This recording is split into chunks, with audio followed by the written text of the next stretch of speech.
Professor Utomi. And perhaps the way I'm grilling him off the camera may not be as much as what I'm doing to him when we get into camera. Gentlemen, just give me a moment, because I literally dragged Professor Utomi out of that event where he is. Let me spend some few minutes with him, then I'll come back to the studio. Prof, it's good to see you, and happy Independence to you. Same indeed to you. Right. So I was saying earlier, off the camera, that, and I'll list a few things that your generation benefited as we look at 64-year journey. And those who have said that, how did we get here as a people? Your generation was the generation that finished as graduates and got Pojo vehicle, brand new. Your generation spent almost nothing in going to university. Your generation had scholarship to Harvard, to Cambridge, on the bills of the state. Your generation had half a chicken for lunch. Your generation, I've been hearing Utomi all my life. Your generation have ruled Nigeria for the last 30, 40 years, but yet you've bequeathed almost nothing to our generation. The question is that you and your friends of your generation, how did you get us here? Yeah, Seun, thank you so much. We can make light of it and joke, but it's not a joking matter.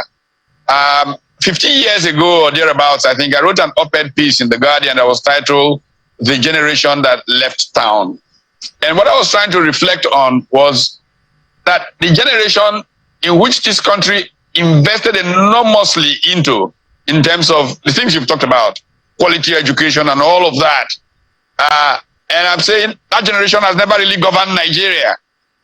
That generation, when they could have governed, the soldiers who were in power governed in a way that made many of the people from my generation opt, I disagree with them, opt to leave town. And literally, the diaspora we know of today is the effect of the frustration of the educated elite from my generation with Nigeria. And my argument, and which is part of the reason that I am building up this so-called new tribe, is to get a heavy diaspora give back. To say, look, ask not what your country can do for you, because your country did something for you before. If you saw the telethon that we were on yesterday, we had a cardiologist in Atlanta, Dr. Olatidoye, an ER surgeon, Dr. Adisa, Dr. Emerua from California, and the comprehensive ideas that they have come up with within the new tribe umbrella to give back into Nigeria, to change the medical healthcare system, all completely, free, of themselves. So maybe that's the way my generation is paying back for leaving town. But I agree with you. There is a lot of accounting to be done. Those of us who chose to stay and fight the rot, we have paid a very dear price, but there's no price you can pay that's enough for building a country. Look, I was just saying at the event where I am engaged right now, which I have to run back into the next 5-10 minutes, that spending more time in the United States as I'm doing right now, 70% of black doctors in America are Nigerian. 10% of all the pharmacists in Maryland are Nigerian. Nigerians are now, because of the high income of most of these people, considered perhaps the most well-off ethnic nationality group in all of North America. The thing is, how do we transfer this accomplishment outside Nigeria, because their country did not give them room to try and build their country? How do we now still reverse so that brain drain becomes brain gain? It is possible, and we're working very hard at it. But there is no question that Nigeria's position placed today is a leadership failure problem. Look, Seun, we have converted what is our biggest strength, our diversity, into a weakness. You take that diversity and just look at culture and selling culture from different parts of Nigeria. What that means. there's a restaurant in Washington now called The Continent by 3 Nigerians, Igbo, Yoruba. They came together. Fantastic restaurant. I took President Obasanjo there when he came to visit last month, and he's still talking about the suya that we eat there. Look,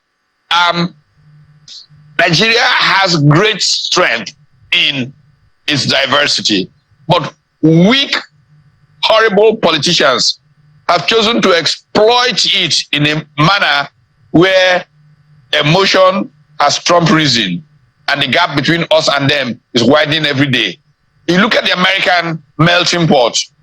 Why don't they say you are a Korean, you are a Vietnamese, you are an Italian American, you are Irish American? Because those who led America, its founding fathers, had such great vision and wrote one of the greatest constitutions in human history and built institutions that allowed for that melting pot culture to enable Americans to become amongst the greatest people on the planet. Yeah, Prof, I think that leadership can help us turn this around in our country. So I made a joke about a firing squad. I mean, not literally, you know, but what I meant when I was, Seun, I'm willing to go to the firing squad if it will stop the mess in Nigeria. I assure you, I'm willing to do that. Yeah, because the reason why I made that, and when we were having a pre-chat prior to this interview, and I confronted you. Some of those who have crossed the age of 40 in my generation will look back and say, what have we been able, we've got a lot. And some of you, for example, you are 27, you were partaking in governance. You had your part to play in government. And there are those who will say, in the last 25 years of this democracy, is the same names that we have heard. In the last 64 years of our nationhood, we've always experienced virtually the same set of faces, the same set of people, similar ideas. And there are no contemporary input of this generation into how things are to go. So you talked about leadership problem. Where do we go from here if you and your friends in your generation have bequeathed what we have today? When are you leaving the scene so that those of our generation can actually have their own input and new style to be infused in leadership? You know, Seun, it was George Orwell who said that those who elect corrupt politicians are not victims, they are accomplices. So part of what has happened to Nigeria is that there is this middle that has become complicit. Your generation is complicit. I wrote this book, Why Not? I mean, which I talked about state capture, keeping fascism, and the criminal hijack of politics in Nigeria. And the central theme of that book is essentially the complicit middle. Your generation could have acted to get rid of these people a long time ago. You mentioned that I was in a presidential advisory position at 27. That is correct. It did not come from Godfather or anything. I just showed up, and John, Momo, and co, I think were young fellows on television back then. And the Director General said to Mohammed Ibrahim, put that guy on television. And I was talking on television, and President and Vice President saying, who is that boy? Can we find him? Look, we had leaders that thought that way in those days. But today, now all they think of is, who is from my village? Who will do this or that for me? That's what we need to change in Nigeria. If we change that, our country is reclaimable. We can win. I just finished saying at the other event where I'm still talking that in 1991, India was technically bankrupt. 3 weeks trading money. Everything was going south. And today, India is the economy in the world, literally, that everybody is turning to. In the next 25 years, it will be the second largest economy in the world.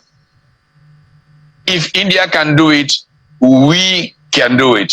So the question, I used to give examples from Singapore. The question I will ask you, Prof, and how leadership changed things. Yes. The question I will ask you, apart from giving you an assignment to make a list of those of you who have stopped this generation to be executed by firing squad. It's a fact that no, be clear. What you said to me was to list those who should go before the firing squad.